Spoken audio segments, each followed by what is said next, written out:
वो लेक्चर खत्म करते हैं, ऐसी क्या आवश्यकता है? अब आनंद आ गया तो खत्म, इसीलिए तो आए थे हम। लेकिन ये जो आज लेक्चर है ये काफी इंपॉर्टेंट है। यहाँ पे कितने लोग भगवान में विश्वास करते हैं? तो फिर क्या फायदा यहाँ पे लेक्चर देंगे? आप सब लोग तो विश्वास करते हो, तो फिर रहने दें। एक बार क्या होता है, एक बार एक गांव में बहुत बड़ा पंडाल कार्यक्रम, जैसे यहाँ हमारा श्रीमान दामोदर लीला प्रभु जी के नेतृत्व में हो रहा है, तो इसी प्रकार का एक कार्यक्रम आयोजित होता है। और वहां पे कार्यक्रम जब आयोजित होता है, वहाँ प्रवक्ता आते हैं, वो आगे सबसे पहले मंच पे बैठते हैं और सबसे पहले प्रश्न ये पूछते हैं कि कितने लोग भगवान में विश्वास करते हैं। तो सारे लोग, जैसे कि आप सभी लोगों ने हाथ खड़ा किया, ऐसे ही हाथ खड़ा कर देते हैं। कैसे? अभी आप लोगों ने हाथ खड़ा किया था ना, ऐसे ही हाथ खड़ा कर देते हैं। तो वो प्रवक्ता बोलते हैं, ठीक है, अगर आप लोग भगवान में विश्वास करते हो तो मेरी क्या आवश्यकता है, मैं चला। और जितने भी वहां पे जिन्होंने ऑर्गेनाइज किया होता है, वो सब लोग बड़े समस्या में पड़ जाते हैं। बोलते हैं कि इतना सब पैसा लगा है, व्यवस्था करी है, लोगों को बुलाया है, गद्दे लगाए हैं, स्टेज लगाया है, ऐसे कैसे होगा? फिर वो पकड़ के लाते हैं। अब की बार वो जो जनता होती है उन्हें बोलते हैं, अब की बार अगर ये आपसे पूछे तो हाथ नीचे रखना। क्या करना? नीचे रखना। और फिर वो दोबारा से जो प्रवक्ता होते हैं वो मंच पे आते हैं और मंच पे आके बोलते हैं कि कितने लोग भगवान में विश्वास करते हैं। और अब की बार क्या होता है? सबके हाथ नीचे होते हैं। तो बोलते हैं जब कोई भगवान में रुचि नहीं ले रहा है तो मेरी क्या आवश्यकता, मैं चला। और सारे जितने भी ऑर्गेनाइजर्स होते हैं वो सोचते हैं अब क्या करें। अब वो आखिरी बार पकड़ के लाते हैं, नहीं नहीं गुरुजी चलिए, अब की बार सब सुनेंगे। तो अब की बार जितने भी जनता होती है वो आपस में प्लानिंग करती है कि जो दाईं तरफ बैठे हैं वो अपने हाथ नीचे रखेंगे और जो बाईं तरफ बैठे हैं वो अपने हाथ खड़े करेंगे। वो दोबारा से जो गुरुजी होते हैं वो मंच पे आके बैठते हैं और फिर से कोई प्रश्न करते हैं कि कितने लोग भगवान में विश्वास करते हैं। और जो दाईं तरफ वाले होते हैं वो अपने हाथ नीचे रखते हैं, बाईं तरफ वाले हाथ उठा लेते हैं।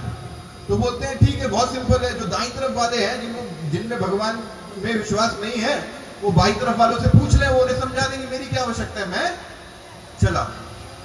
तो अल्टीमेटली वो प्रोग्राम क्या होता है, वो प्रोग्राम फेल हो जाता है, गुरुजी का इंटरेस्ट नहीं था देने में। लेकिन यहाँ पे ऐसा कुछ नहीं है। देखिए, हर व्यक्ति अपने जीवन में आनंद की खोज में होता है। चाहे जो पीछे हमारे प्रभु जी बैठे हैं वो मोबाइल में अपने स्क्रीन रील्स ऊपर कर रहे हैं, कुछ भी कर रहे हैं, कॉन्टेक्स्ट देख रहे हैं। हर व्यक्ति क्या है? हर व्यक्ति आनंद की खोज में है।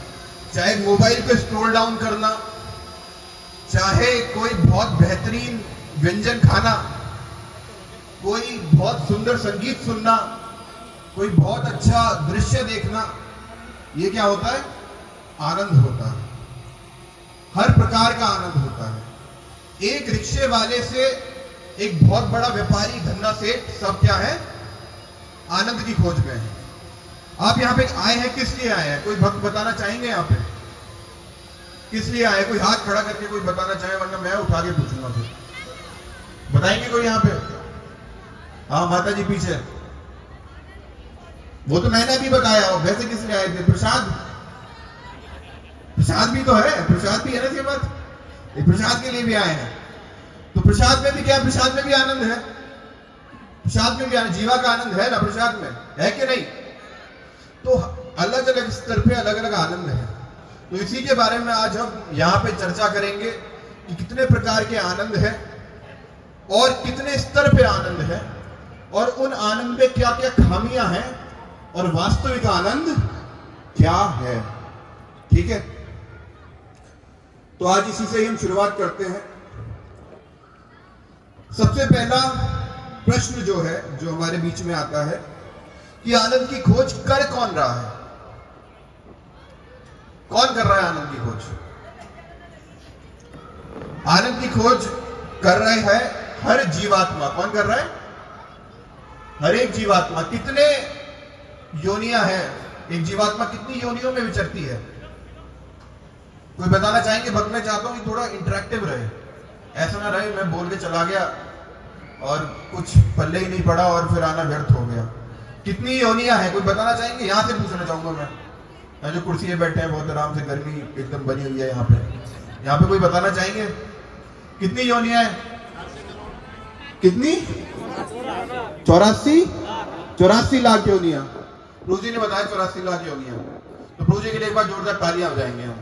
अरे बोल, 84 लाख योनियों में जीव विचरण कर रहा है। तो वेदांत सूत्र का जो पहला श्लोक है वो है आनंदमयो अभ्यासात, कि जो जीव है जो 84 लाख योनियों में विचरण करता है वो क्या है, वो आनंद से भरा हुआ है। किससे भरा हुआ है?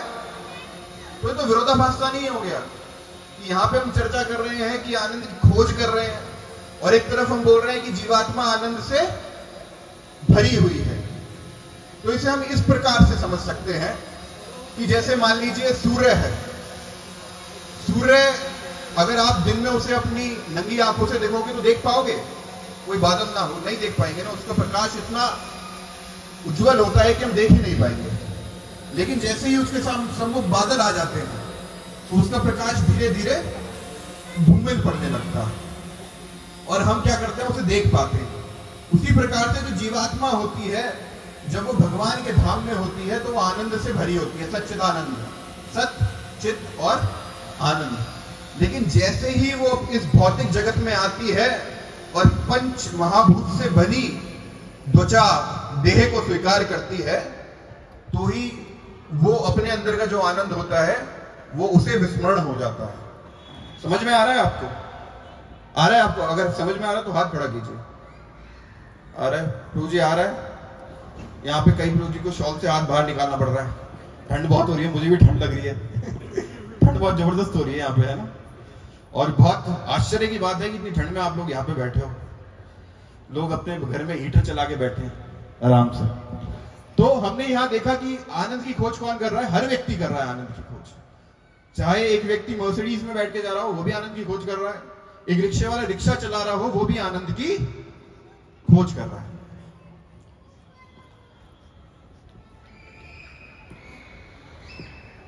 उसके बाद प्रश्न आता है कि खोज कितने प्रकार पे या कितने स्तर पे की जाती है। हर स्तर की एक खोज होती है। जीवात्मा जो होती है वो अलग अलग स्तर पे आनंद लेती है। तो आज हम हर स्तर की चर्चा करेंगे और ये स्तर जो है एक से बढ़कर एक होगा। सबसे निचले स्तर की सबसे पहले चर्चा करेंगे और आप अपने जीवन में देख पाओगे, झांक के, कि आप कौन से आनंद के पीछे ज्यादा हो।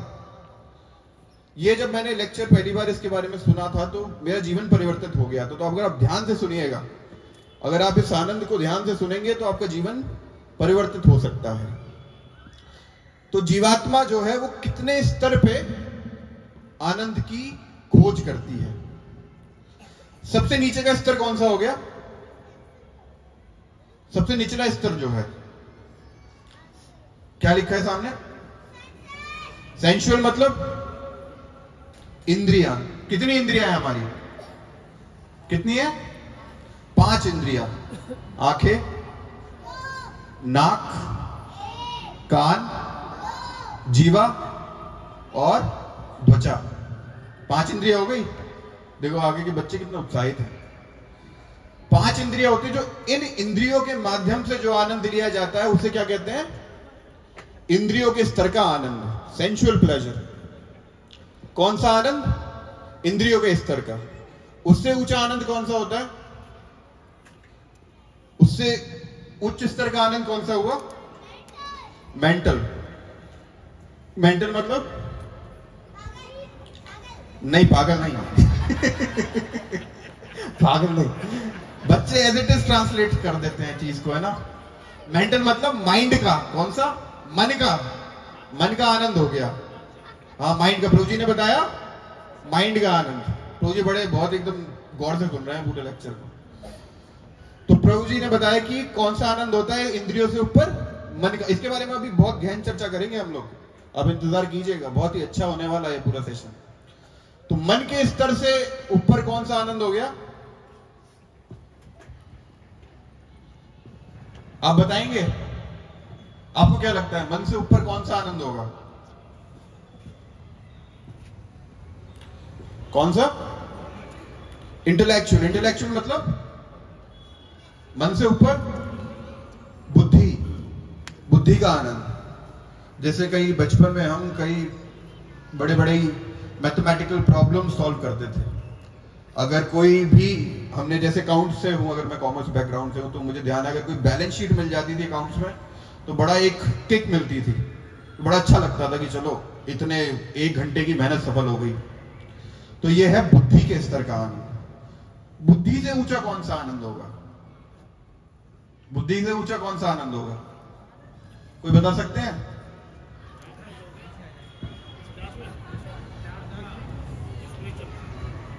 ईगोइस्टिक। ईगोइस्टिक मतलब चाचा विधायक है हमारे, मतलब अहंकार का आनंद कि आप जानते हो मैं कौन हूं, आप जानते नहीं हो मैं कौन हूं। ये अहंकार का आनंद ये उससे भी श्रेष्ठ है। इस अहंकार के आनंद के पीछे विश्व युद्ध हो गए हैं केवल एक अहंकार की वजह से। तो बुद्धि से ऊपर का आनंद कौन सा हुआ? अहंकार का आनंद हुआ। तो हमने ये भौतिक स्तर पे अभी हम चर्चा कर रहे हैं, आध्यात्मिक पे नहीं गए हैं अभी। तो भौतिक स्तर पे सबसे निचला आनंद कौन सा हुआ? इंद्रियों का आनंद। कौन सा? इंद्रियों का। उससे ऊपर मन का आनंद, उससे ऊपर बुद्धि का आनंद, और उससे ऊपर अहंकार का आनंद। अब सबसे नीचे वाले आनंद पे दोबारा आ जाते हैं, सेंसुअल। सेंसुअल मतलब हमने चर्चा करी थी अभी, कौन सा आनंद था ये? इंद्रियों का। आंखों से देखना, कानों से सुनना, नाक से सुगंध लेना, जीवा से टेस्ट लेना, और त्वचा से स्पर्श करना। आंखें क्या चाहती हैं? आंखें अच्छा देखना चाहती हैं। अगर इस सोसाइटी में कोई भी फ्लैट होगा जो पार्क फेसिंग होगा, उसकी कीमत ज्यादा होगी नहीं होगी? पार्क फेसिंग अगर कोई फ्लैट होगा तो उसकी कीमत ज्यादा होगी ना। क्यों ज्यादा होगी? क्योंकि सुबह उठते ही आंखों को आनंद मिलेगा, पार्क दिखेगा सामने। ऐसे ही अगर किसी सी साइड में अगर आप जाके कोई फ्लैट लोगे तो बीच फेसिंग विला की कीमत बहुत ज्यादा होती है। अगर बॉम्बे में अगर आप जाओगे वहां पे अगर बीच फेसिंग विला अगर आप देखो, फ्लैट देखोगे 30-30, 40-40 करोड़ के तो फ्लैट है वहां पे। क्योंकि क्या? आंखों का आनंद प्रोवाइड कराते हैं। कौन सा? आंखों का आनंद। कान अच्छा सुनना चाहते हैं। अरे प्रभु जी आज तो आप बड़े सुंदर लग रहे हो, ये कान सुनते ही बड़े खुश हो जाते हैं एकदम। अरे प्रभु जी आपने दिन बना दिया मेरा, सुबह सुबह कोई बोल दे व्यक्ति। तो कान क्या है? अच्छा सुनना चाहते हैं। नासिका, नाक क्या करती है? सुगंध लेती है। बड़े बड़े इत्र अगर आपने देखे होंगे बहुत महंगे महंगे होते हैं, लाख लाख रुपए के 10-10 ग्राम आते हैं। क्यों? क्योंकि वो नाक को आनंद देते हैं। मैं देख रहा हूं पीछे से कुछ लोग जो है इधर उधर जा रहे हैं, मैं कहूंगा वो बैठे रहे अभी और यहां बने रहें, क्योंकि मुझे एक छोटा सा एक कविता ध्यान आ रही है कि जीवन का निष्कर्ष यही है। क्या? जीवन का निष्कर्ष यही है, प्रभु प्रेम में लग जाना। आ ही गए तो बैठो प्यारे, प्रभु जी आ ही गए तो बैठो प्यारे, हरि कथा सुन के जाना। तो आ गए तो आप बैठ जाओ, 1 घंटे की और है, हरि कथा सुन के ही जाना। ठीक है? पीछे जो प्रभु जी उठ रहे हैं, मेरा निवेदन है कि वो बैठ जाएं। तो जीवा का आनंद, चिली पटेटो थोड़े स्पाइसी कर देना, इससे क्या होता है? जीवा का आनंद होता है ना। जीवा बड़ी परेशान करती है और उसकी वजह से ही हम देखते हैं कोलेस्ट्रॉल, डायबिटीज, ये सारी बीमारियां आती हैं। प्रसाद में भी क्या है? अंत में अगर हम जाके खाना खाएंगे तो उसमें सबसे ज्यादा आनंद कौन लेता है? जीवा लेती है। और उसके बाद हो गया स्पर्श का आनंद। स्पर्श का मतलब त्वचा का आनंद। अब लेकिन ठंड लग रही है ना, अगर कोई शॉल दे दे या कोई स्वेटर दे दे तो बड़ा अच्छा लगेगा। क्यों? क्योंकि त्वचा का आनंद है। तो ये 5 इंद्रियों के जो आनंद है, इसे हम कहते हैं इंद्रियों के स्तर का आनंद। अगर मैं आपसे एक प्रश्न पूछूं कि इन 5 इंद्रियों के आनंद में सबसे ऊंचा आनंद कौन सी इंद्री का होगा? कोई बताना चाहेंगे? कोई बताएंगे सबसे ऊंचा कौन सा होगा? आंख का, कान का, नाक का, जीवा का, त्वचा का? हाँ माता जी पीछे। जीवा का, माता जी बोल रही हैं जीवा का। कोई प्रभु जी बताना चाहेंगे यहां से? त्वचा का। प्रभु जी बहुत बड़े, प्रभु जी के लिए तालियां बजाएंगे एक बार। प्रभु जी नाम क्या है आपका? आप बड़े सही जवाब दे रहे हो। बाबूराम शर्मा। देखिए बाबूराम शर्मा जी बहुत ध्यान से सुन रहे हैं और बड़े सटीक आंसर दे रहे हैं। तो सबसे जो श्रेष्ठ आनंद है वो है त्वचा का आनंद। त्वचा का आनंद जो है वो सबसे श्रेष्ठ है। द्वचा का आनंद क्या हम देखते हैं कि स्त्री पुरुष के बीच में जो आकर्षण होता है वो आनंद जो होता है। तो द्वचा के आनंद की जब हम बात करते हैं तो मुझे एक पुरानी एक हमारे इतिहास से एक कहानी मैं उठाता हूं। वो मुझे कहानी याद आती है राजा भर्तृहरि की। राजा भर्तृहरि के बारे में आपने सुना होगा, हमारे इतिहास में एक राजा हुए हैं। तो राजा भर्तृहरि जो थे वो काफी आसक्त थे अपनी छोटी रानी से। उनकी बहुत रानियां थी लेकिन उनकी छोटी रानी जो थी ना बड़ी सुंदर थी। वो उनसे बड़े आसक्त रहते थे हमेशा, और इतने आसक्त थे कि जो राज्य का कार्यभार था उसमें भी कई बार डिस्टर्बेंस आ जाता था। तो एक इस्कॉन के एक वैष्णव थे, वो पहुंचे उनके द्वार पे, क्योंकि साधुओं का क्या कार्यक्रम होता है कि जो व्यक्ति माया के पाश में ज्यादा बंधा हुआ है उसे माया के पास से छुड़ाना, यही साधुओं का काम है और कुछ नहीं है। तो वो पहुंचे उनके द्वार और बोले, राजन मुझे आपसे कुछ चर्चा करनी है। बोले ठीक है। बोले आइए ब्राह्मण देव आइए बैठिए, और उन्होंने बैठाया और उनके पद प्रक्षालन किए भारतीय संस्कार के हिसाब से, और उनसे पूछे ब्राह्मण देव मैं आपको क्या दे सकता हूँ, क्योंकि राजा के यहाँ पूछेंगे तो जाएंगे तो बिना दान के नहीं भेजते हैं। लेकिन वो जो वैष्णव होते हैं, ब्राह्मण होते हैं, वो बोलते हैं राजन आज मैं कुछ लेने नहीं, मैं कुछ देने आया हूं। और जब वो आ जाते हैं बोलते हैं कि लेकिन आप मुझे क्या दोगे, आप तो एक साधु आदमी हो, आप क्या दोगे मुझे। बोलते नहीं आज मैं आपको कुछ देने आया हूं। वो अपनी जो होता है एक कमंडल से एक मणि निकालते हैं, एक ज्वेल, और वो राजा के हाथ में पकड़ा देते हैं। बोलते हैं राजन ये मणि मैं तुम्हें भेंट करना चाहता हूं। बोलते हैं ऐसी कई मणि तो मेरे राजकोष में पड़ी हुई है, आप मुझे क्यों देना चाहते हो मणि। वो बोलते हैं मणि दिव्य मणि है, इसे आम मणि मत समझिएगा। बोलते हैं क्या दिव्यता है इसकी। बोलते हैं इसकी दिव्यता यह है कि ये मणि आप जिस व्यक्ति को दोगे उस व्यक्ति का प्रेम आपके प्रति 10 गुना बढ़ जाएगा। अगर मैंने ये मणि किसी को दी तो उसका जो प्रेम है वो 10 गुना बढ़ जाएगा मेरे प्रति। तो ऐसी मणि कौन नहीं लेना चाहेगा। तो राजा बड़े प्रसन्न होते हैं और स्वाभाविकता वो क्या करते हैं, ये मणि लेके कहां जाते हैं, छोटी रानी के पास। छोटी रानी के पास जाते हैं और मणि देते हैं। बोलते हैं प्रिया ये लो, ये मणि मैं तुम्हें देना चाहता हूं, लेकिन राजा से यहां पे एक गलती हो जाती है। राजा से क्या गलती हो जाती है, वो रानी को उस मणि का रहस्य बता देते हैं।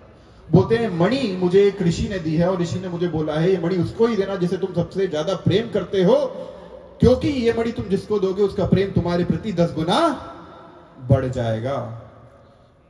तो राजा कई दिन बीत जाते हैं और राजा अपने बगीचे में बैठा होता है, ठंडी हवाएं चल रही होती हैं, पेड़ जो है फलों से लदे होते हैं और बहुत सुगंध आ रही होती है हवाओं के साथ साथ। और राजा अपने बगीचे में बैठे होते हैं और वो देखते हैं कि बगीचे की पगडंडी से एक स्त्री चली आ रही है, और वो स्त्री कोई और स्त्री है, राजा उसे पहचानते नहीं है। और वो स्त्री जैसे ही राजा के पास आती है वो ही मणि निकाल के राजा को देती है और बोलती है हे राजन मैं तुमसे बहुत प्रेम करती हूँ और ये मणि मैं तुम्हारे लिए लेके आई। राजा जैसे ये मणि देखते हैं वो एकदम स्तब्ध हो जाते हैं। वो सोचते हैं ये हुआ क्या। सारे जितने भी दृश्य थे उनके आंखों के सामने आ जाते हैं और वो सोचने लग जाते हैं कि हुआ क्या। अगर आज का जमाना होता तो क्या होता, डिवोर्स प्रोसीडिंग्स फाइल हो जाती ज्यादा, और गांव में होता तो गोलियां चल जाती है ना। लेकिन उस समय देखिए वो समय कैसा था कि अगर क्रोध भी आया तो मुख से निकली संस्कृत की कविताएं। और वहां पे राजा ने इस दृश्यांत से पहले एक कविता लिखी थी रानी के लिए, और रानी की सुंदरता का वर्णन करते हुए उन्होंने 100 श्लोक लिखे थे। और उस कविता को उन्होंने नाम दिया था क्या, श्रृंगार शतक। क्या नाम दिया था।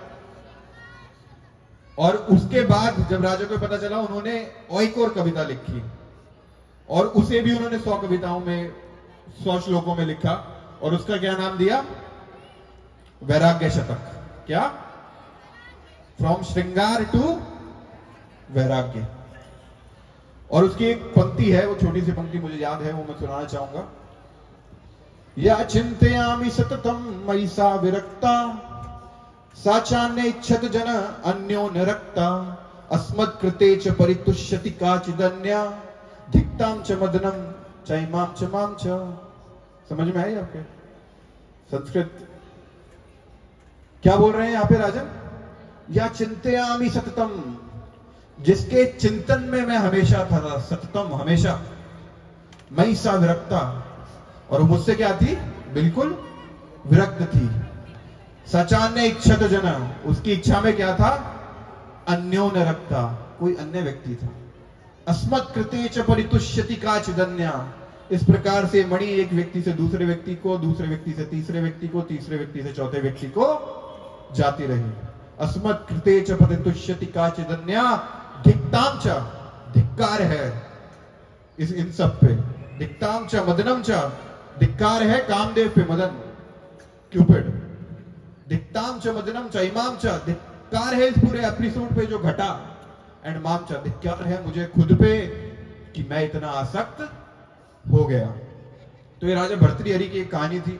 इससे हमने ये सोचा कि जो हम बात करते हैं, जो भौतिक स्तर पे परम सुख की जो बात होती है, वो भी आपको पूर्ण आनंद नहीं दे सकता है, नहीं दे सकता है, नहीं दे सकता है।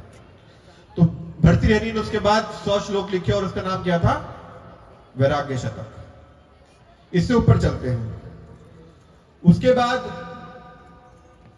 इंद्रियों से ऊपर का आनंद हमने कौन सी चर्चा करी थी? मेंटल, मन के स्तर का आनंद। मन के स्तर का आनंद कोई एग्जांपल देना चाहेंगे यहां पे? कोई मन का कोई आनंद हो? मन को कैसे आनंद मिलता है? मूवीज देख के, है ना? मूवीज देखते कुछ हो तो रहा नहीं है हमारे साथ वास्तविकता में।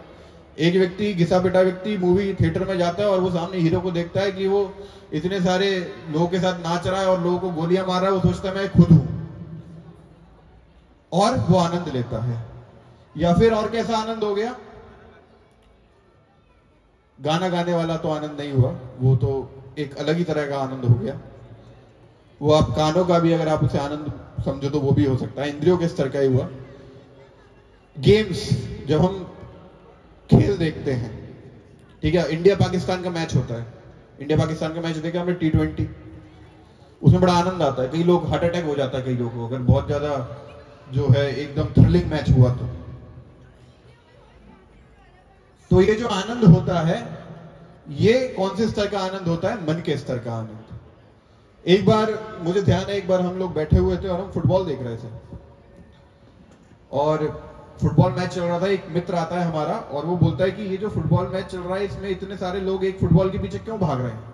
सबको एक एक फुटबॉल पकड़ा और खत्म करो, इतने सारे लोग क्यों बैठ के देख रहे हैं? तो समझ में नहीं आया ये फुटबॉल है क्या। क्यों? क्योंकि वो खेल के नियमों से परिचित नहीं था, उसकी आसक्ति नहीं थी। लेकिन जिस व्यक्ति की आसक्ति होती है वो बहुत ज्यादा संलग्न हो जाता है। और यहां पे हमें ये समझना पड़ेगा, जब इंद्रियों का आनंद और मन का आनंद के बीच में द्वंद्व होता है, तो हमेशा कौन जीतता है? मन का आनंद भी जीतता है। एक एग्जांपल देता हूं आपको। मान लीजिए इंडिया पाकिस्तान के T20 मैच चल रहा है। यहां पे खाने में समोसा किसको पसंद है? समोसा तो सबको पसंद है। समोसा है प्रसाद में? अच्छा नहीं है, ठीक है, देखेंगे क्या है क्या नहीं है। जो यहाँ पे पूरे ठंड में बैठ के जाएगा ना, उसे समोसा मिलेगा एंड में जो रुक के जाएगा यहाँ पे, ठीक है। तो समोसा पसंद है आपको? मान लीजिए आप इंडिया पाकिस्तान, यहाँ प्रभु जी से बोल रहा हूँ, इंडिया पाकिस्तान का मैच देख रहे हो आप लोग, और आखिरी ओवर चल रहा है और पाकिस्तान बैटिंग कर चुका है, इंडिया जो है बैटिंग कर रहा है, और आखिरी विकेट बची है, और आखिरी विकेट पे कौन है? स्ट्राइक एंड पे कौन है? विराट कोहली है, और सामने से गेंदबाज आ रहा है पाकिस्तान का। आखिरी ओवर में 6 गेंद पे 20 रन चाहिए। कितने रन चाहिए? 20। और वर्ल्ड कप है, वर्ल्ड कप का फाइनल है, और विराट कोहली जो है वो स्ट्राइक लेने को तैयार है। सामने से पाकिस्तान का गेंदबाज आता है बहुत तेजी से, और पहली बॉल डालता है, और पहली बॉल डालते डॉट, कोई रन नहीं, कुछ भी नहीं।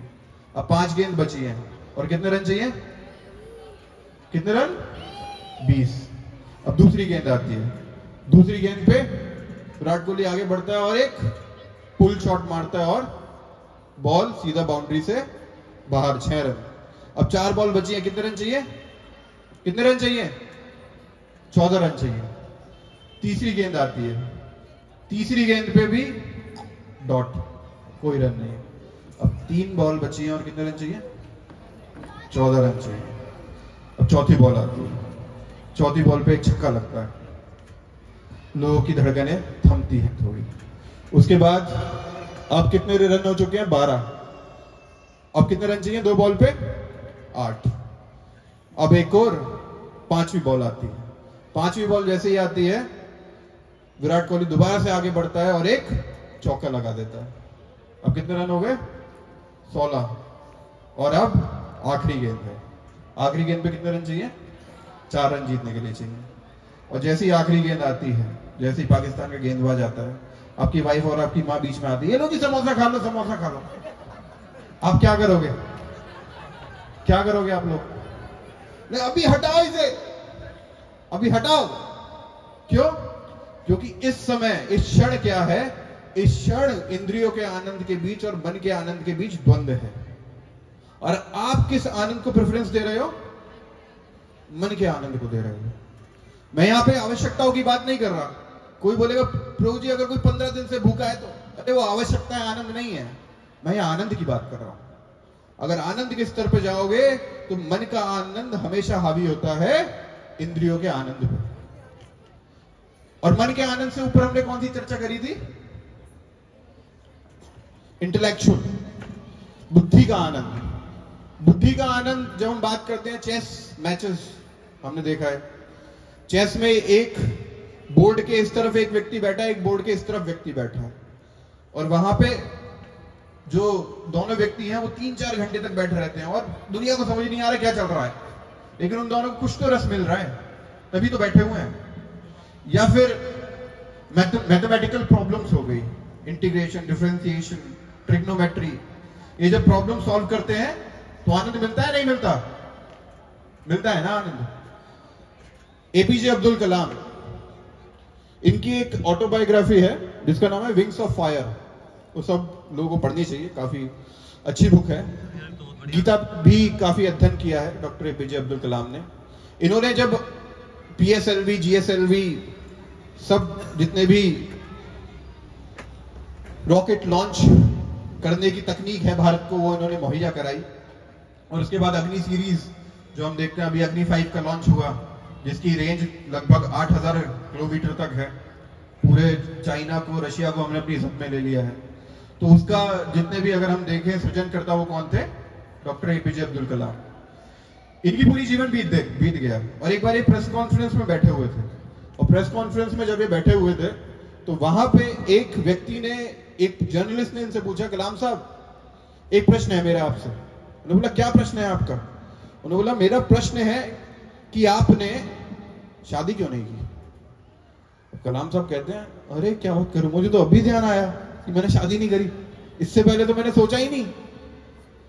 तो वो अपने बुद्धि के स्तर के आनंद में इतने व्यस्त थे कि उन्हें ये जो आनंद था दो चाका, ये उन्हें कभी ध्यान ही नहीं आया, इतने व्यस्त थे। बोलो वो तो अब ध्यान आया जब तुमने पूछा, ये तो मिस ही हो गया। चलो कोई नहीं, हो गया तो हो गया, अब आगे चलते हैं। तो हमने देखा कि जो बुद्धि के स्तर का आनंद है वो मन के स्तर के आनंद से और इंद्रियों के स्तर के आनंद से कहीं ऊंचा है। और हम देखेंगे कि 90% व्यक्ति हमारे समाज में, अगर आप अपने आसपास देखोगे, तो इंद्रियों के आनंद में फंसे होते हैं। उसके बाद अगर थोड़े बहुत होंगे, 2-4-5% वो फंसे होंगे मन के आनंद में, और कुछ 2-4% जो बचते हैं वो पहुंच पाते हैं बुद्धि के आनंद तक। एक बहुत ही फेमस ब्रिज था, मैनचेस्टर ब्रिज, जो 2 शहरों को जोड़ता था अमेरिका के। मैं थोड़ा तेज चलूंगा क्योंकि रात भी होती जा रही है, ठंड भी बढ़ती जा रही है। तो वो 2 शहरों को जोड़ता था, और वहां पे उस समय 1900 दशक की शुरुआत में वहां पे इतनी तकनीक विकसित नहीं थी कि नदी के बीच में पुल बांधा जा सके। वहां पे एक आर्किटेक्ट और सिविल इंजीनियर थे जिनका नाम था जॉन रॉबलिंग। क्या नाम था? जॉन रॉबलिंग। वो काफी ही एक्सपर्ट थे। उन्होंने वहां की गवर्नमेंट से एक टेंडर पास कराया और उन्होंने बोला मैं इस दोनों शहरों को जोड़ सकता हूं। और उनके एक छोटे बेटे थे जूनियर रॉबलिंग, और उन्होंने उनके साथ मिलके वो पुल बनाने का काम शुरू किया। और जब उन्होंने पुल बनाने का काम शुरू कर रहे थे, एक दिन वो अपने बेटे के साथ वहां साइट विजिट के लिए जाते हैं, और साइट विजिट पे एक एक्सीडेंट हो जाता है। उस एक्सीडेंट में जॉन रॉबलिंग की मौत हो जाती है, और उनके जो छोटे बेटे होते हैं जूनियर रॉबलिंग, वो बच जाते हैं। और जब वो बच जाते हैं तो वो ऐसी स्थिति में बचते हैं कि वो जिंदा लाश की तरह होते हैं वो, और उनकी केवल 3 उंगलियां काम कर रही होती हैं, और पूरा शरीर पैरालिटिक हो चुका होता है, और 3 उंगलियां बची होती हैं बस उनकी। और जितने भी जूनियर इंजीनियर्स होते हैं वो सोचते हैं देखो भैया, बाप और बेटे को पता था कैसे ब्रिज बनना है, हमें पता नहीं है कुछ, बाप मर गया, बेटे के पैर कब्र में लटके हुए हैं, अब चलो कुछ और काम करते हैं। लेकिन वहां पे जूनियर रॉबलिंग ने क्या किया, उनका इंटेलेक्चुअल प्लेजर इतना ज्यादा किक कर रहा था, उन्हें ड्राइव कर रहा था कि उन्होंने 3 उंगली को टैप करके एक लैंग्वेज कोड करी जो उनकी वाइफ समझ पाती थी, क्योंकि उनकी वाइफ भी सिविल इंजीनियर थी।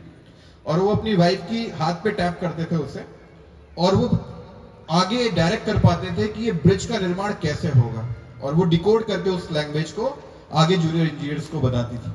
और इसी प्रकार से पूरा ब्रिज का निर्माण हुआ।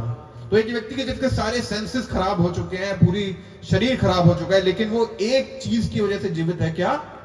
बुद्धि को जो आनंद मिल रहा है। समझ में आ रहा है आप लोगों की? सबको समझ में आ रहा है तो हाथ उठाइए।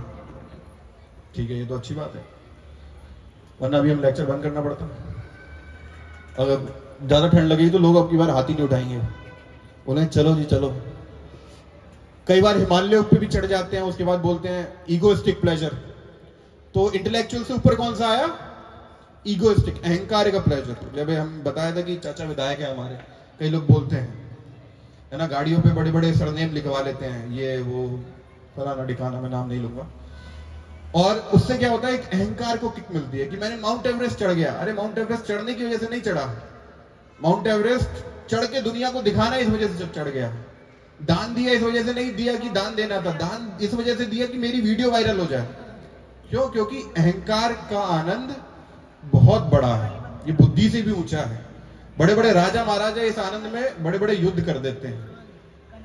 पॉलिटिशियंस, ये आनंद इससे भी बड़ा है। तो ये सारे आनंद की हमने चर्चा करी। अब 10 मिनट के अंदर अब हम देखेंगे कि इसमें खामियां क्या हैं इन सारे आनंद में। अगर ये सारे आनंद हमारे सामने उपलब्ध हैं, तो आज के समय में इतने सुसाइड रेट क्यों बढ़ रहे हैं, इतने डिवोर्स रेट क्यों बढ़ रहे हैं, इतने ड्रग अब्यूज और ड्रग एडिक्शन के केसेस क्यों बढ़ रहे हैं? अगर ये सारे आनंद हमारे आनंद की पूर्ति कर सकते हैं तो कमी कहां रह गई? आपको पता है, अमेरिका में आज से लगभग 10 साल पहले डिवोर्स रेट हुआ करता था लगभग 55%। तो लगभग अगर 100 शादियां हो रही हैं तो 55 शादी टूट जाती थी। धीरे धीरे अमेरिका में क्या हो गया, डिवोर्स रेट कम होने लगा।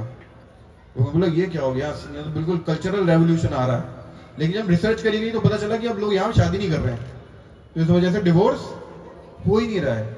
जो अमेरिकन कल्चर था वो धीरे धीरे कहाँ आ रहा है, इंडिया में आता जा रहा है। इंडिया में डिवोर्स रेट धीरे धीरे बढ़ रहे हैं, और यहाँ धीरे धीरे क्या होगा, लोग शादी करना बंद कर देंगे, क्योंकि कोई रिस्पॉन्सिबिलिटी नहीं लेना चाहता। एक जर्मन से भी एक मेरे क्लाइंट थे, उनका कॉल आया था, वो बोल रहे तो जी यहाँ पे तो लोग शादी नहीं कर रहे हैं, यहाँ पे रिफ्यूजीज को बाहर से बुलाना पड़ रहा है पॉपुलेशन को मेंटेन करने के लिए, ये स्थिति आ चुकी है।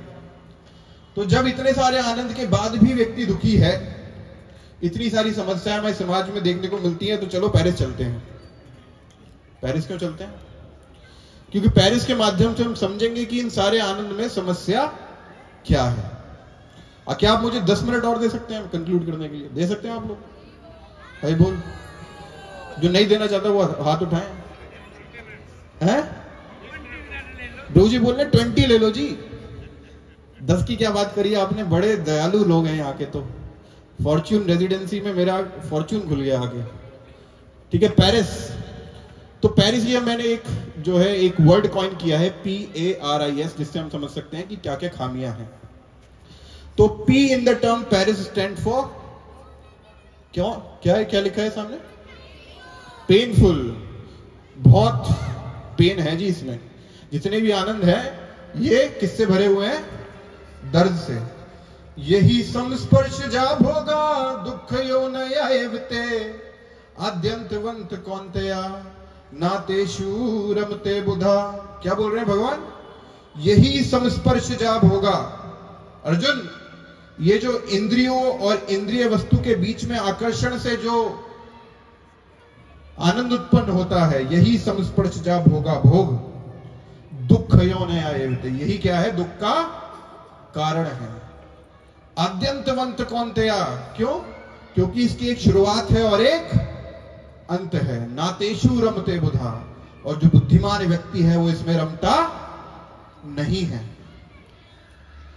अगर मान लीजिए एक व्यक्ति है, वो वॉशिंग मशीन बनाता है, बहुत उसकी बड़ी फैक्ट्री है, और वो बहुत बड़ी वॉशिंग मशीन बना लेता है और मार्केट में लेके आता है, बोलते देखिए जी हमारी नई वॉशिंग मशीन आई है आपके सामने, और ये वॉशिंग मशीन हमने बहुत ज्यादा रिसर्च करके बनाई है, और ये वॉशिंग मशीन जैसे ही आप अपने घर में ले जाके सॉकेट में लगाओगे तो आपको एक बड़ा सा झटका मिलेगा, शॉक मिलेगा, और जैसे ही आप अपने कपड़े इसमें डालोगे वो कपड़े ये 1-1 इंच के पीस में काट के आपको दे देगा, और जैसे ही आप दोबारा से मशीन बंद करोगे तो एक झटका मिलेगा, छोटा मिलेगा बड़ा मिलेगा वो हमें पता नहीं, लेकिन झटका जरूर मिलेगा।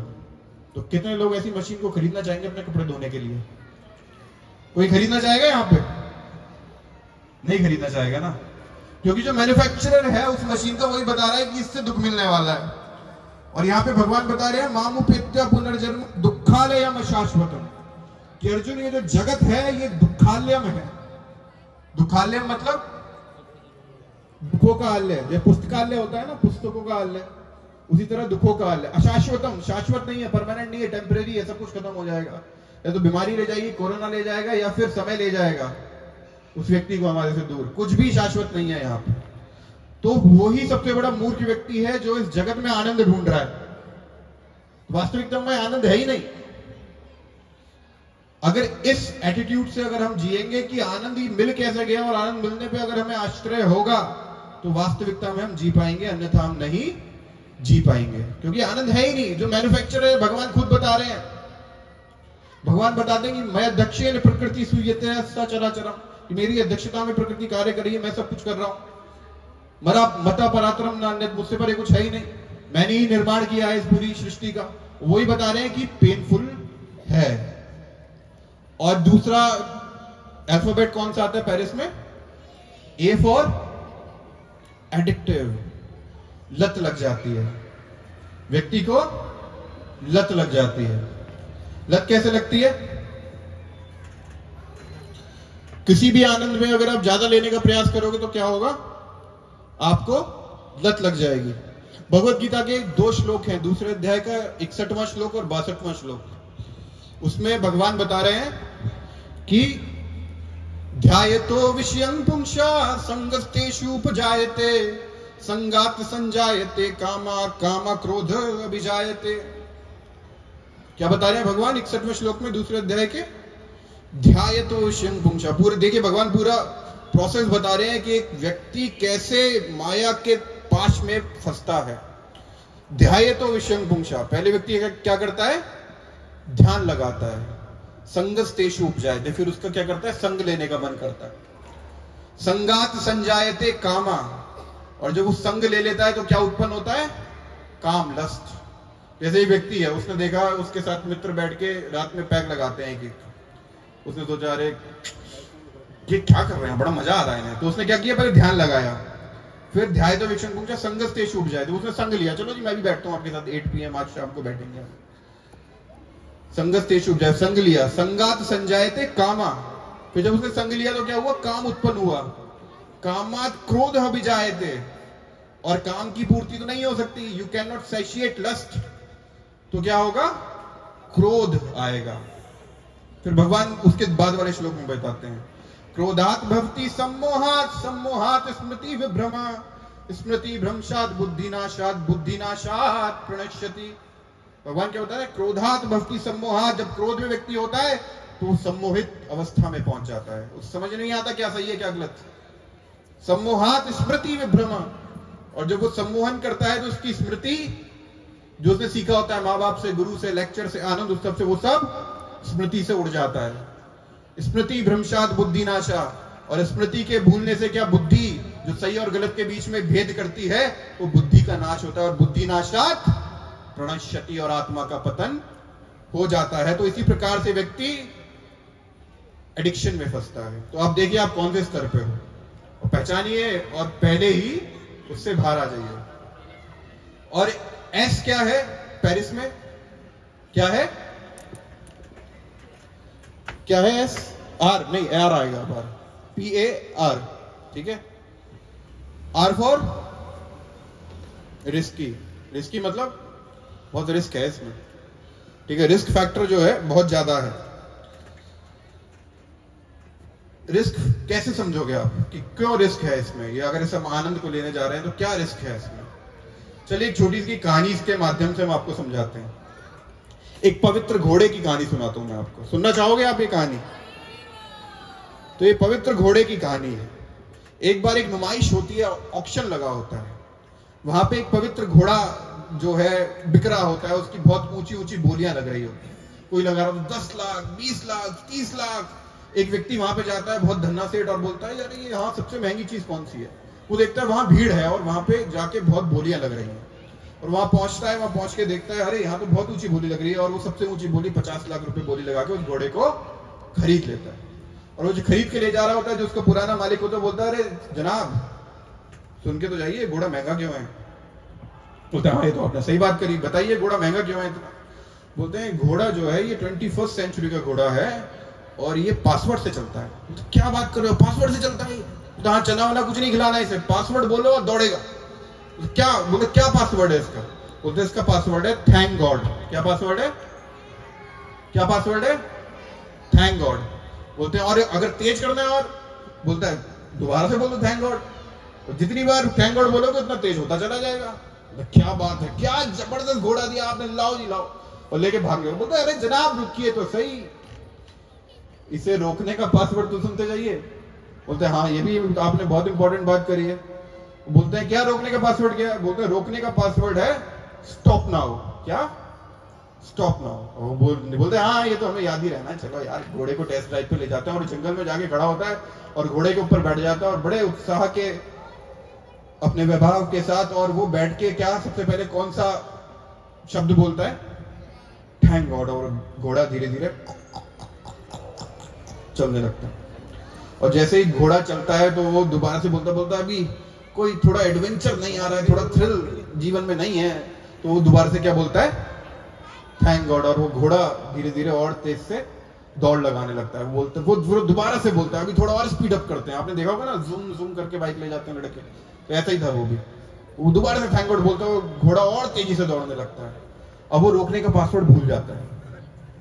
क्या होता है? वो रोकने का पासवर्ड भूल जाता है। उसे लगता है कि जिस पासवर्ड से मैंने चलाया था शायद उसी से ही रुकेगा, और वो थैंक गॉड बोलता जाता है और वो घोड़ा और तेज होता जाता है। उसके मुंह पे झाड़ियां लग रही होती है, पहाड़ियों के ऊपर से कूदी मार रहा होता है घोड़ा, और वो बोलता है अब तो जीवन का अंत है। और वो सामने देखता है डेड एंड, खाई है सामने। बोलता अब तो जीवन खत्म है जी, अब तो ये रुकने नहीं वाला। और जैसे ही वो खाई के एकदम बिल्कुल डेड एंड पे, क्लिफ पे पहुंचता है, उसके अंदर से स्ट्राइक करता है और वो एकदम से बोलता है स्टॉप नाउ। एकदम चोटी पे आके घोड़ा रुक जाता है और वो एक गहरी सांस लेता है और बोलता है थैंक गॉड। और क्या होता है? घोड़ा नीचे। तो जीवन में कई बार हम भी ऐसे ही जाते हैं, बोलते हैं क्या, अरे यार एक सुट्टा लगा, इसे रोकने का पासवर्ड है। बोलता है क्या रोकने का पासवर्ड है? बोलता है रोकने का। फिर हम एडिक्शन में पड़ जाते हैं, एक कश, दो कश, एक सिगरेट, दो सिगरेट, चेन स्मोकर। फिर हमें लगता है जिस पासवर्ड से चलाया था उसी से रुक जाएगा, और पीना शुरू कर देते हैं और जीवन का अंत आ जाता है। फिर हमें समझ में आता है कि हम जो रोकने का पासवर्ड है वो भूल चुके हैं। तो these types of pleasures are risky, illusory, भ्रम है। I in the word Paris stands for illusory, भ्रम है। यहाँ पे कॉलेज तो सब गए होंगे, मुझे लगता है कॉलेज स्कूल वगैरह सब गए होंगे। अपने पुराने दिनों में ले जाता हूं मैं आप लोगों को। तो भ्रम क्यों है? भ्रम इस वजह से है, पिज्जा अच्छा लगता है आप लोग? डोमिनोज पिज्जा, देखिए यहाँ पे आगे बैठे। मान लीजिए आप लोग पिज्जा ऐड देखा आपने, चीज बर्स्ट पिज्जा, इसमें से एकदम से चीज खिंच रहा है, आपने सोचा चलो आज डोमिनोज चलते हैं, और आप वहां पे काउंटर पे जाके बोलते हैं मे I have a cheese burst pizza please, और वहां से वो cheese burst pizza with extra चीज ऑन इट आपके सामने आ जाता है। फिर आप उस पर एक रैपर फाड़ते हो, और मान लीजिए आप अपने कॉलेज के दिन हुए हैं, और उसके बाद आप उसमें चिली फ्लेक्स डालते हो और आप उसे उठा के खाने वाले होते हो, आनंद लेने वाले हो।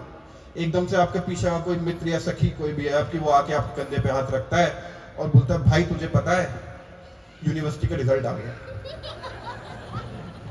अब वो आनंद ले पाओगे जो आप पिज्जा में लेने वाले थे? कई लोग बोलेंगे नहीं जी हम तो अब भी लेंगे।